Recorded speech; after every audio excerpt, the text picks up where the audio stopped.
G'day skaters! Today I'm here to help you with marching forward and rolling.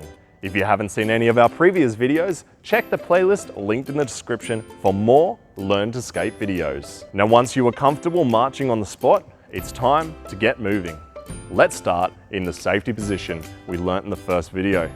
We start by lifting our skate and taking little steps while maintaining the heels together safety position.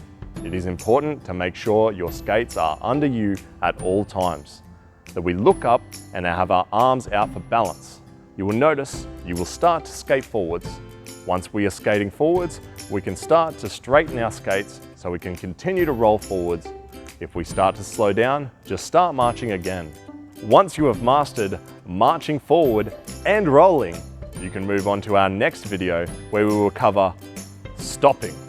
Don't forget to smash that like button for more Learn to Skate videos like this one.